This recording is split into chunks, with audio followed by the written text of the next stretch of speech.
Welcome to the Knowledge Gumbo Podcast. I'm Alicia Thomas, and this is a space where we share the stories and the wisdom of Black women who shaped the world we're still trying to build. Each week consists of sharing one quote, a little context, and an honest reflection, followed by a question you can carry with you. Let's get into today's quote. You cannot protect the environment unless you empower people, you inform them, and you help them understand that these resources are their own, that they must protect them. Wangari Maathai.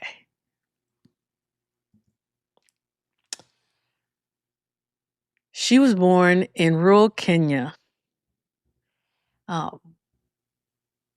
in the Central Highland region, where her childhood was shaped by forests and rivers and the different rhythms of the land.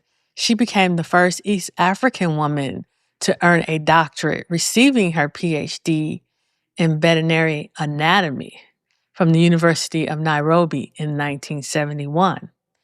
In 1977, she founded the Green Belt movement.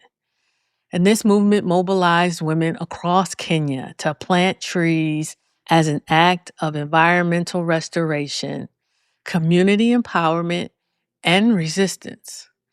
Over the decades, the movement planted more than 50 million trees. In 2004, she became the first African woman to receive the Nobel Peace Prize. I've been thinking about the structure of what she's saying here. Protection comes from empowerment and information. She's saying before the facts can land, people have to claim their authority. The authority increases as their information increases. Across colonial and post-colonial Africa, the story told to Native people about their land was that it belonged to someone else, that decisions about it were made elsewhere, that the only thing they could do was comply. And it only takes one voice. And Maathai was that voice. She informed them that informed her people, let's clarify that the resources they owned, not the government, not corporations, it belonged to them. It was theirs. And until that understanding is in place, all the information in the world cannot move people to act until they accept ownership. Climate justice as a framework insists that the people most harmed by environmental destruction are rarely the people who cause the destruction. And the solutions have to be shaped by the communities that are most affected. She taught and was practicing climate justice before it had that name.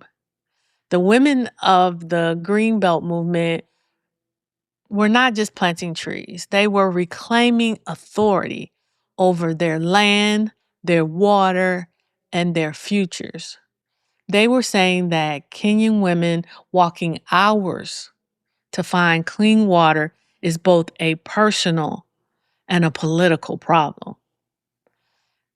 I look back on it and I also see this as a diaspora story, a diaspora problem, because the relationship between Black women and the land has always been complicated due to land being stolen, land sharecropped, land redlined, especially in cities, and land degraded, while those who tended the land were locked out of the decision-making process. Let me give you something to carry with you.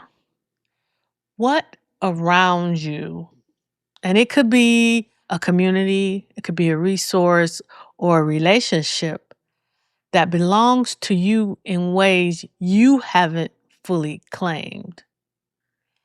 And let me tag on an additional question of why aren't you reclaiming your ownership?